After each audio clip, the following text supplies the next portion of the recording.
তোমরা যদি এত ছাগল বলি দিতে ভালোবাসো, তোমারও তো 5টা ছেলে আছে, একটা ছেলেকে নিয়ে মায়ের কাছে কাটো না দেখি।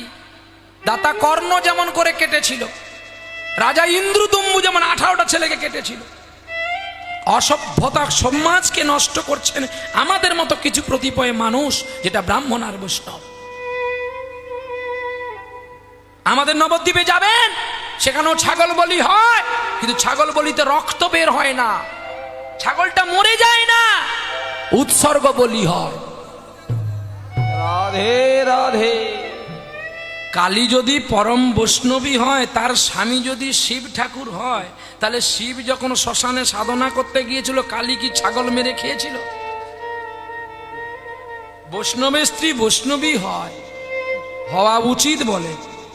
তাহলে দেবী পরবন্যে প্রসাদে হরি নারায়ণী নমস্তুতে, নারায়ণী, নারায়ণী, তাহলে নারায়ণী ছাগল খায়, মদ খায়।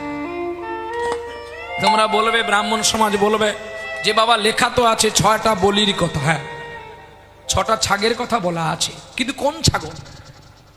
তোমার দেহে যে 6টা ছাগল আছে, কাম ক্রোধ লোভ মদ মোহ আশ্চর্য, এই 6টিকে মায়ের কাছে বলি প্রদান করতে বলেছে। কিন্তু আমি বললে কি তোমার গৌনাতে ছাগল বলি বন্ধ হবে? আরো বাড়বে। পৃথিবী নরকে যাবে তো এই করে বলে 81টা কুণ্ড তো রেখেছি এদের কারণ। 3 যুগে 3 কুণ্ড হয়েছে পূরণ, আর কলির জন্য 81টা কুণ্ড রেখেছি এদের কারণ, এরা ডুবে ডুবে মরবে বলে।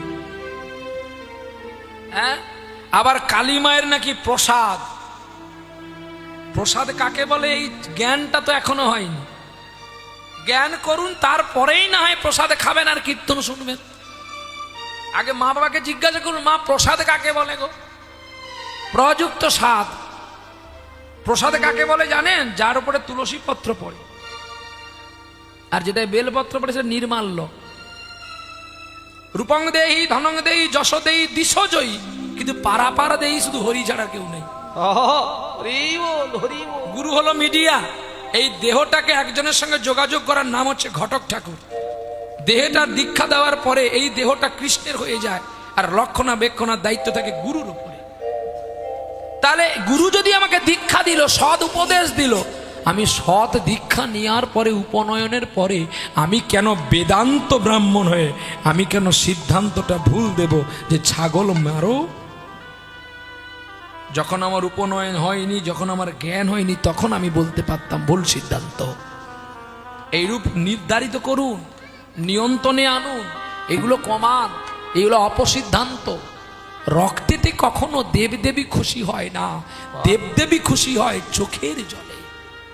প্রবন্যে প্রসাদে গৌরী নারায়ণী নমস্তুতে, সৃষ্টি স্থিতি বিনাশানং শক্তি ভূতে সনাতনী গুণাশ্রয়ী গুণময়ী মা নারায়ণী নমস্তুতে।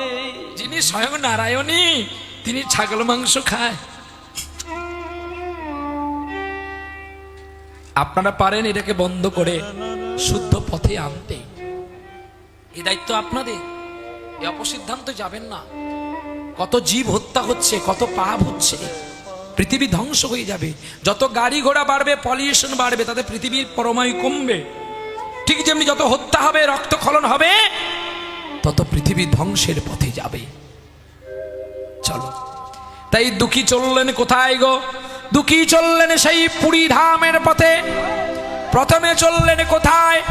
প্রথমে চললেন আমার প্রভু নীলগিরি, ধবলগিরি, বকরি কৃষ্ণ রায়।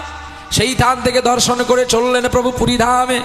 জগন্নাথ মহাপ্রসাদ পাইয়া নবদ্বীপে ফিরিয়া আসিল।